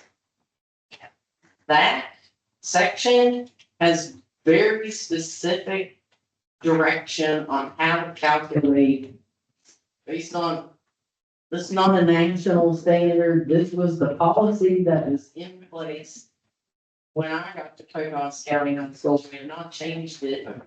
But there was a problem in the handbook that piece was not in a handbook, so we, just like you guys, you have to follow the policy you have until you change it. This is the policy we have. This is how it's calculated. So we have in front of you is from the 22-23 handbook, which was the last approved published policy. As she said, it was left out of some handbooks and we didn't feel without notification, without approval, it was fair to students who already started the high school career to change that right at the finish line. Just as they do at the state level, anytime you change something, change a requirement or process, you have to start with your freshman cohort and move forward. If we were to change the way we do this, we would have to, one, get it approved. And two, we would have to start with a new freshman cohort. I think the question was, remember, we thought it had didn't you? You know, Yeah. it wasn't in a handbook because we don't have a handbook. There was no written changes. So, I think that was the problem with, some people felt that it had changed. There was a lot of discussion about changing, but never actually any approved. But like, Ms. Diane saying, you have to go from the freshman year up if you was going to change it. Right. In this policy, it says beginning with the 2025, so I'm gonna let her talk. So, after I actually talked to Ms. Campbell and I talked to Ms. Bostic, we researched it, I'm like, what? We did the same thing. And so I started following up, the honor graduate one is a little bit straightforward, it's GPA 3.8 at the end of their third 9 weeks. Before we calculated any of the honors, we did update all transcripts for teachers. We did not feel it was fair to pick it valedictorian, so we felt sure that we would write those classes. First and foremost, we did all of that before we could pick any of those honors. The valedictorian is selected of the core classes that in the policy 2510. There are things that the state of West Virginia says that a kid has to take in high school in order to graduate. That is your 4 English, 4 math, 4 social studies, 3 science, health, a PE, and an art class. I went through each student's transcript that had a 3.8 or higher, so all our honor grads. I went through each of their transcripts, checking this, here, honor, breaking the confidentiality. I took a transcript checklist and I took the quality grades and so I had several math classes. I picked the 4 classes, highest grades and the highest quality. So if they took a dual credit math class, that is weighted higher than a regular math class. I chose that one for each kid. So of their grades, I didn't just pick the ones that were first or second grade and the highest quality. I wanted to give each kid the highest chance. And then I averaged all of their quality points together to get core GPA. And the valedictorian was the first one, the highest core GPA as stated in that policy. And the fun part is we have a new tiebreaker that came into effect. A lot of our conversations based off of my memory came from a few 4 years ago. We had several valedictorians, like 6 valedictorians. Feels a little confusing. And everybody at the top. So we didn't have a tiebreaker. The tiebreaker used this year was we would do the same process, but without weighting grades. Funny enough, these students all had same GPA after the tiebreaker because they all took all the same classes with all the same A's. So tiebreaker wasn't super helpful, but you can get it. And that's why we do that huge value. Because all of their core GPA is the exact same. And even after the tiebreaker, we still ended up with. All docs, I checked it once, checked it twice, checked it 3 times, and left it all ready in case anybody needed to check me again. And I explained the student handbook in terms of the updates that have been made to the handbook in years. We had the 22-23 handbook in.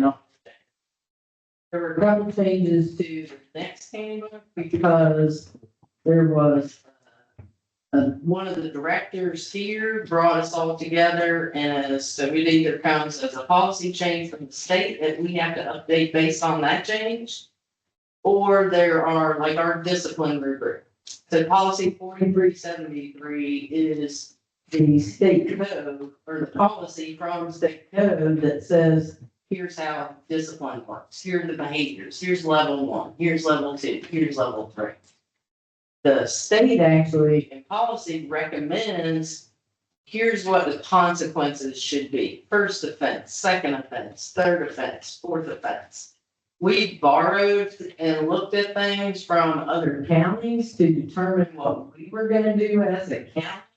So for the last 2 years, the principals got together and said, okay, what's realistic for our kids and our situation? Because a lot of these schools don't have in-school suspension. So their kids are kicked out straight up for an offense where we can do detention, in-school suspension, and then out of school suspension. So what we did as a county with, under the guidance of, Mrs. Bostic and all the principals get together and we talk about what's relevant for elementary school kids, middle school kids, high school kids, and try to have one rubric that is for countywide, and there may be some variations in terms of elementary versus high school.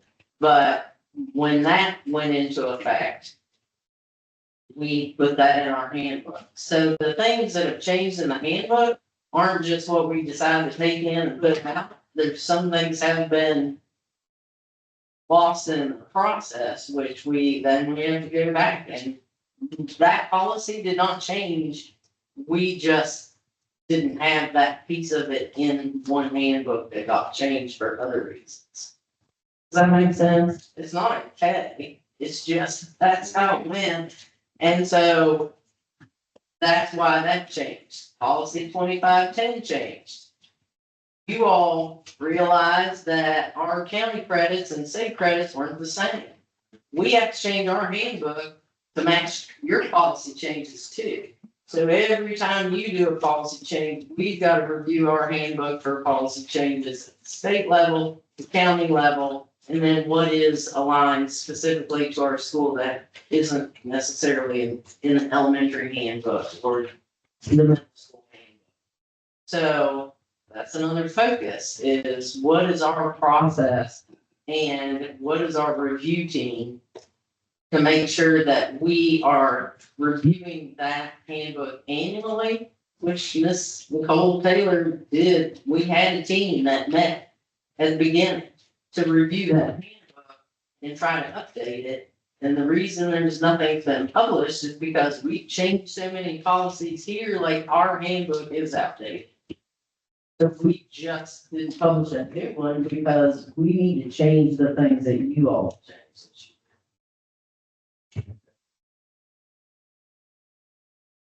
And then the last thing we were asked to talk about was the dual credit college courses. And Yeah, if you look in the yes, program study, when we talk about a student handbook, that's a lot of policy and procedure. What you have in front of you, a program study, based on the academic handbook. Here's all the things you can offer, here's all the things, we can take it and with that. There is a page of, actually a page and a half of all of our dual credit offerings. And I have highlighted for myself what is different from this year and last year, and kind of why Ms. Campbell and Ms. Klein and I did go through our make sure, along with Ms. Shiplet, and been in those conversations as well to talk about a lot of the state kind of initiatives to getting kids. Your goal with dual credit classes is not just for kids to have college credit, it's for kids to have college credit that shaves years credit off their college degree. Because if college credit saves you money if you have to go to college less. What the state is finding is that kids are taking any college class, any which way, and then they're paying for them here, they're getting college credits.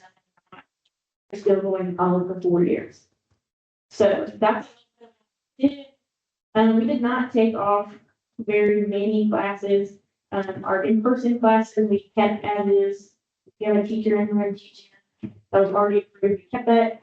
We did shave a few virtual classes off. We are not offering medical terminology virtually because Miss Cindy Solak is teaching that in person.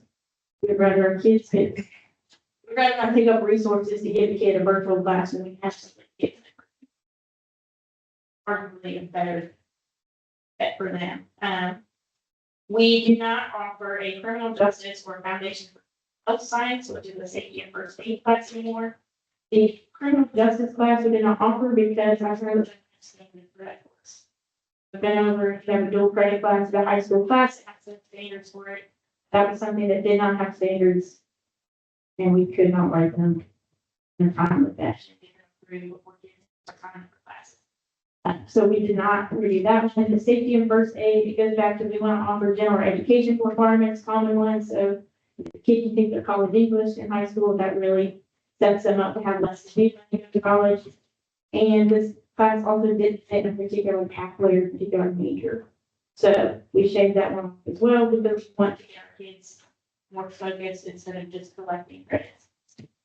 We do not offer Microsoft Office applications, Microsoft Word and PowerPoint, digital illustration, desktop publishing, and presentations, because those are four CTE classes that we no longer offer because they're being transitioned out at the state level. So the computer business program study at the CTE department, they're changing the way that those programs look, I guess, if they're better business. And so that was a program that's being eased out. So those courses are being eased out. Those courses no longer exist for us to use. So there's no class for the credit to align to. So we took it out of our schedule. And that happened to mean that those got taken out. So the last one we're no longer offering is a civics class, a dual credit civics virtually. So it is proctored by a teacher at our school, but the assignments and the instructions coming. And this one we took away for teacher recommendation because the content did not align to the high school credit. So we weren't fair. Didn't feel like we were doing justice to say this kid is getting a civics credit if they were just following that class. We do so offer an honor section of that. In the future, we're going to start looking into it whenever you start looking at the MOUs and laying the groundwork to teach a dual credit class in high school. That stuff needs to be in place by January. So looking at it in April or May isn't enough time. It's not for a lack of want to for some reason. It's just for a lack of resources, time. It's not doable for them. Question? So our curriculum is set. You have the curriculum set for next year. All right, when do you project that all the students that are going there next year will have their class schedules set? I had a meeting with the State Department who is really obscure to try to figure out the system. And when we worked one evening and we hit the button, put the kids in the classes and build the schedule. And we hit it a few times, worked out some bugs, and we got to a point where we got a little stuck. And we said we need to bring the big gun. She met with me for an hour and a half yesterday, and she actually offered some help for fix some of the things that she said we did not set it up wrong. There's bugs in the system that time consuming to fix, minor details, but time consuming. Somebody from her office worked on that today. So tomorrow, Pam will Should be able to. cover it for me, and I'm gonna put another closet door, and I'm talking to anybody, Peter, and make a match of that. So our eighth graders going to the high school will be freshmen next year. Is their schedule ready? There's no students have a schedule ready because you do not have a master schedule, but they have all completed their course requests.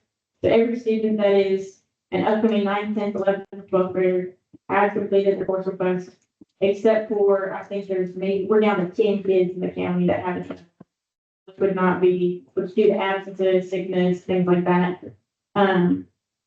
So those would not change your master schedule dramatically. After a master schedule is set, and hit play, put all the kids in their classes, and then they showed me on Monday a way to go through and see each kid's schedule, make sure that they have 7 classes. That's what I'm doing. So you're telling me by the end of the week, the kids should have their schedules for next week? Okay. Barring some huge, like, things I can't predict. It seems like we've worked everything out, so. where it should be. We have to also look at we have to look at our special education, like we have to do some hand manipulation after that. So in terms of the kids having a schedule, we have to go back and make sure that all those classes are balanced the way they are by state code as well.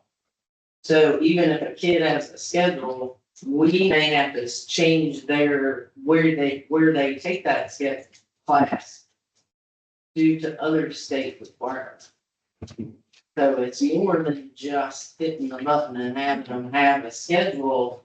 We have to make sure that we're meeting all of our state requirements as well for students with special education needs and our co-teachers, like, there's a lot to it. But Okay. yes, we are way ahead of where we were last year in terms of getting this done. And we will have a master schedule and students will be able to take on the schedule before they leave school. Once you plan, they look at that schedule, like, well, I want English with Susie, and I'm not there. Yeah, English with Susie's not gonna be as, that's a thing, that's a different. We're working on developing a process for kids That was, to when I was there, I was. change their schedules. Right. They got their schedule, summer came, they broke up, they repaired up, they got all the things. Yes. One thing about using an electronic schedule. Susie and Jimmy broke up for the chaotic together. That leads into the next question. It comes a form to change all that, which created. Right. We're working on a process to make sure that when students want to change their schedule, it is for their betterment, not. It should be a criteria. Yes, You right. change your schedule if you meet that. Well, and that's what all this boils down to, is the processes. And we have learned, so you don't know what you don't know. In terms of, and how to make sure that we are following all the policies and codes. You guys have found policies, you didn't know you had. We are too, and we're working, everybody's been working super hard and together. And without Deirdre, in terms of having someone who can say, yes, I can pull an example for you. Like, she's not saying you need to do this thing, she's saying you need a process for this, look at this one. We adjusted the process for the DNFs and having those one-on-one meetings with kids, including the parents, like, it's a lot, but it's not something we can't do. We just have to get these processes in place, and I know everybody wants Instagram gratification. Wait, it's every step forward is 2 steps back and sideways, but we're making a lot of progress and I mean. A lot, a little bit. It's Superintendent Bostic. amazing to me how it's bad. That's what amazes me. Well, no, that's just decades. Next question that leads to the next question. This year, with the seniors' transcripts were so messed up, where are you at on the sophomores, juniors, and freshmen? 3/4 of the way through juniors. Because that, Yes. they're gonna have to be done before you know what classes they need to take. So the plan for that is we are currently reviewing their PEPs, which has an aspect of that is a graduation tracker. So to make sure that the computer screen actually matches what's through. So that we're not thinking of kids in the good or thinking of kids in the red when they're not. And the other part of that is updating those transcripts to see did this kid actually get it. I have been taking Miss Klein opening with the seniors and I've been helping with the juniors as well. We have taken progress reports and report cards from each year and cross-referenced this course with this grade and this course with this grade. And aligned that. The second part of that process is changing anything that we found to be a mistake, documenting it and notifying parents and students, this is what change was made and this is why that happened. Superintendent Bostic, can you hear me? This is Deirdre. Yes. Okay, is it all right if I chime in? Sure. Yeah, as soon as Christie finds you some volume. Try it now, Deirdre. Thank you. I'll be very brief. Board Wait, members, hang on just a second. yes.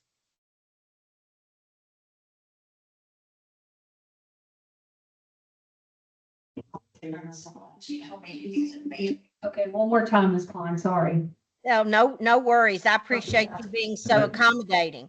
Board members, I just want to tell you that I'm sorry that I'm not there. I had planned to be there and had an issue that came up unexpectedly and could not be there. I just want to interject 4 points here. First of all, the amount of time, energy, thought, collaboration, and creativity that it has taken to accomplish what has been accomplished on our to-do list is not measurable. Miss Campbell and Miss Griffith and the central office team headed by Superintendent Bostic and her team has absolutely produced an amazing amount of work in an extremely short amount of time. My understanding is that Ms. Campbell has only been acting principal since February 17th, and all of this has been done when Ms. Griffith is in a new position as Dean of Students, and they have been without an assistant principal to handle the day-to-day student interactions and family interactions and so forth. So this is, to use the word amazing again, is all that I have to share with you how wonderful this progress is to see. Second thing, the list that has been shared with you tonight is only the list, as Principal Campbell said, that has been done since the last update that I gave you. We are absolutely moving with precision and extreme speed on this. We get the importance of the processes, protocols, procedures, and I'll add in another element of documentation. We do not find, and I speak for myself, but I have not found that that was occurring with fidelity, and it is now for sure. The central office team, I don't want to start naming people, but I see Julie Shiflett there. She's been invaluable. Of course, Superintendent Bostic. Anytime Miss Campbell and Miss Griffith have asked for support, they've received it quickly.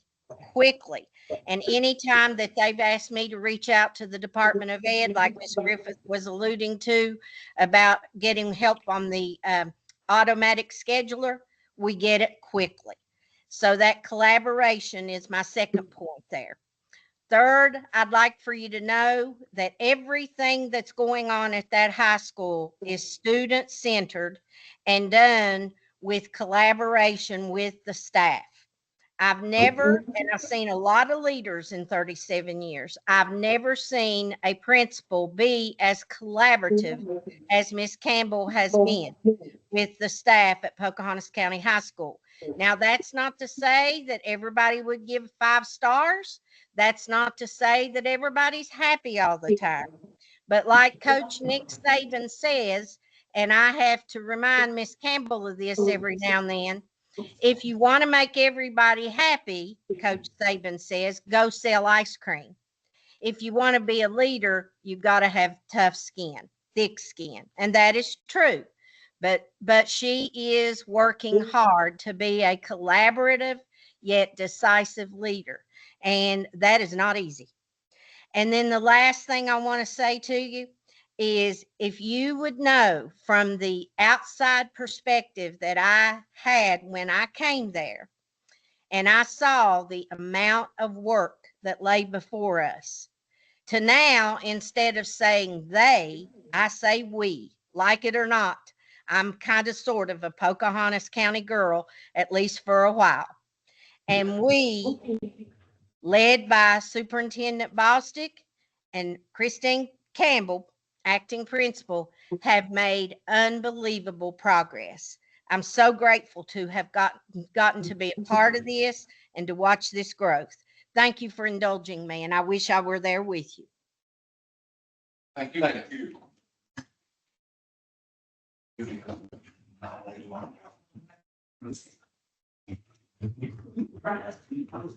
Thank you, Stan. Thank you. Thanks all very much. Thank you, Ms. Campbell.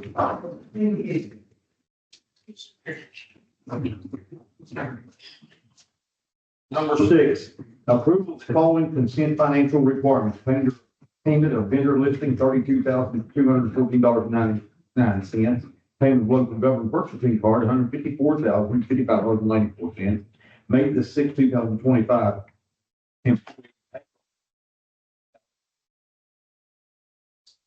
Grant awards, Pocahontas County School summary of schedule of revenues and expenditures on a cash basis for the month ending in April 2025. The following revenue and expenditures for April 2025 are funds 1151, 61, and 71. See it one down the list there on schedule. E and F. Yeah, put them down the line. And number G is budget adjustments. Do I have a motion? Mr. McCombs made the motion. Do I have a second? Second. Mrs. Hollingsworth, second. Any questions for Mrs. Radcliffe? I would say we do like 1.2 million revenue over expenses for the month. And that is mostly state aid and a large property tax. Actually, it's large.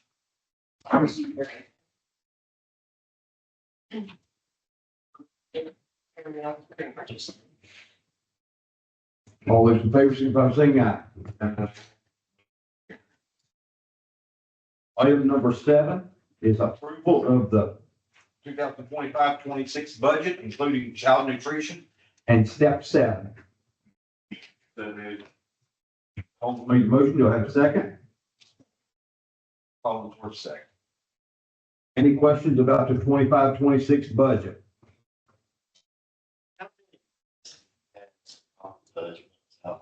No, None? No. How much carryover it's on the top of or your we head. have? No, I just want to know. That is an estimate that can change. Well, I realize that. That's right. I'm certainly doing our 11th fund. How much carryover do we have? $4 million. Carryover. That will, okay. If I use more of that now and this year, then you know, to cover some of the other expenses, like I didn't realize that actually.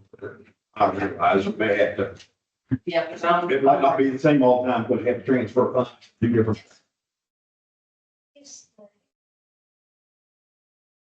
Minimum to carry. The state requires 3 to 5%. Gas fee requires around 16 or 17%. And contingencies, it's not very, they want that in contingency.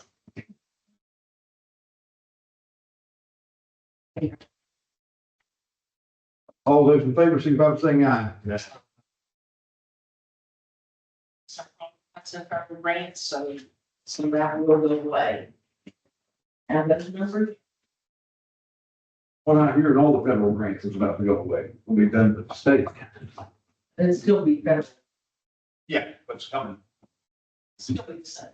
Yeah, just different name. Okay. Number 8, approval of memorandum of understanding with the Nature Mountain Classroom for 2025-2026. Do I have a motion? Mr. McNabb made the motion. Do I have a second? Second. Almost second. Any questions for number 8? No question, but it would be an honor to vote yes for this, and I would. Appreciate you all voting yes, please. All those in favor, signify by saying aye. Motion carries. Number 9 is approval of High Point Construction Company, Buchanan, West Virginia, for the Pocahontas County High School electrical renovations and gymnasium floor replacements for $1,344,000. Do I have a motion? Call the motion. Do I have a second? Mr. McNabb, second. This will be. Likely, so we'll be using some of our contingency and some other funds. Now, are they still planning to start today at graduation? Close to it. Well, we're still coming to school day after graduation. Or I mean, the day after, which school, the last day of school. That's what I've been told all along, the day after school. Okay. They as much as they can before they get back to school, was in its evening hours. They replaced Greenbrier East and West, both during school day. Yeah, I've said this company got it down to heart now. They've done some- Jim, well, I want to go up there, that's one they just finished. the electrical is what, you know, because they took the guts out and They replaced Hillsburg one time too, and it bowed up. The moisture content was too high. All those in favor, signify by saying aye. Motion carries. We move number 10 to under personnel. Number 11, approval of the adoption of the following social study books for elementary grade K through 5. K teacher created material exploring social studies, West Virginia kindergarten, second edition. First teacher created material exploring social studies, West Virginia first grade 2 edition.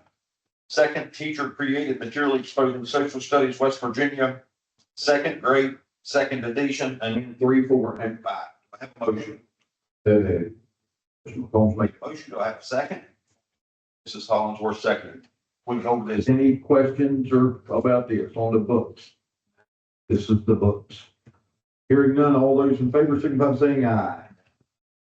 Motion carries. Number 12, approval of program of study for Pocahontas County High School for the 25-26 school year. Read the attachments. Do I have a motion? Mr. McCombs made a motion. Have a second? Mrs. Hollingsworth second.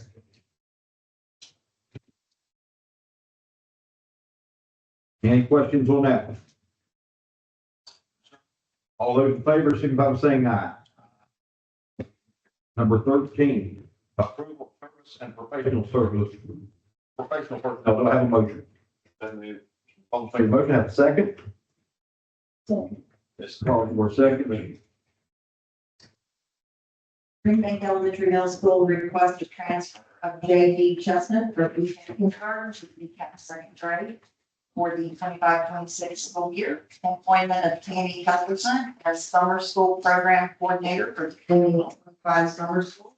Assignment Green Bank Elementary Middle School, $25 effective per hour, effective for the 7-week program, which is June 16th through July 30th, plus an additional 5 days for prep work as needed. Course wages, bars contingent upon adequate staffing and student enrollment. Paid holidays are not part of this contract and funding is provided by federal programs. Employment of Charles McElwain III as school bus operator for the 2025 summer school assignment at Bank Elementary Middle School at a daily rate for the 7-week program effective July 16th through June 16th through July 30th. I'll just get, because that's all kind of the same for, about the holidays. So, employment of Tina Jackson as aide for the 2025 summer school program to be at Green Bay. Wage at $17 per hour for the 7-week program. Laura Miller as cafeteria manager for the 2025 summer school feeding program assignment of Green Bay Elementary Middle School. Marlton Middle School probationary contract request rehire of Abby Cox at the probationary contract for the 25-26 school year and requested transfer of Abby Cox from an alternative education interventionist at Marlton Middle School, Green Bank Middle School, to teacher of special education multi-categorical at Marlton Middle School, effective May 21st, 2025, for the remainder of the 24-25 school year. And of course, next school year as well. Requested transfer of Gary Curry as ECAP third grade to ECAP pre-K at Marlton Elementary for the 25-26 school year. And employment of Sherry Howe as cafeteria manager for the 2025 summer feeding program and Energy Express, effective June 13th through July 31st. Resignation of Emily Trapp as teacher of 5th grade at Marlton Elementary School, effective June 30th, 2025. Employment of Alexander Hummel as band director, music teacher at Pocahontas County High School, effective for the 25-26 school year. and appointment of Christine Campbell as head principal at Pocahontas County High School effective May 21st, 2025. Also, Mr. Hummel, because we did, and you all approved to restructure those music, programs, and so he wanted to say it. This time I'd like to make a motion to go into executive session, discuss employment. Mr. McNabb made a motion for an executive session on personnel. Do I have a second? Second. Mr. McComb seconded. We will go into executive session at 8:05.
Mrs. Hollingsworth, make motion to have second. Call second, all those in favor, signify by saying aye.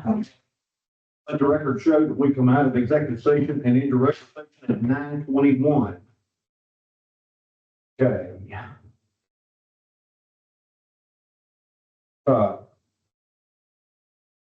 We're gonna vote on all of them, but Christine Campbell, we're gonna pull her out.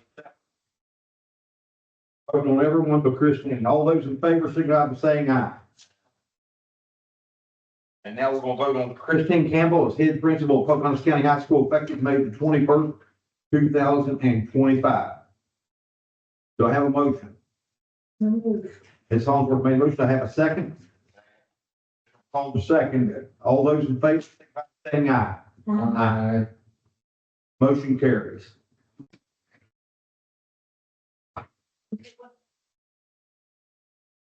Number 10, full, it's gonna be rewrote. Number 10 is gonna be rewrote. Agenda, then we'll-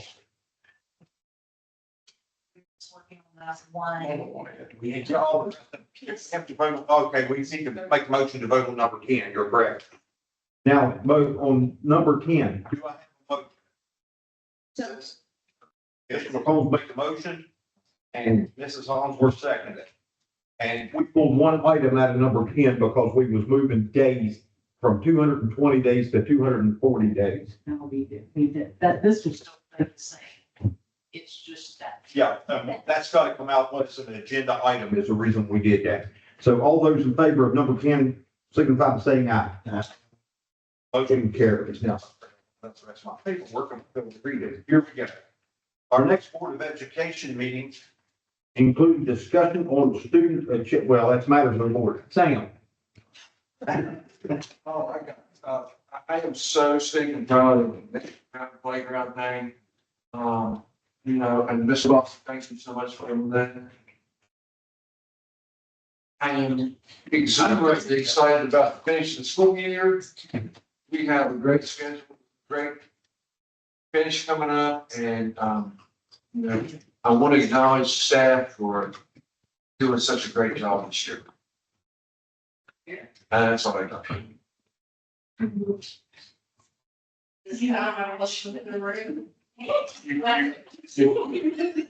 Mr. Gibson. That's it. Mr. Collins. I have everything. I don't have anything.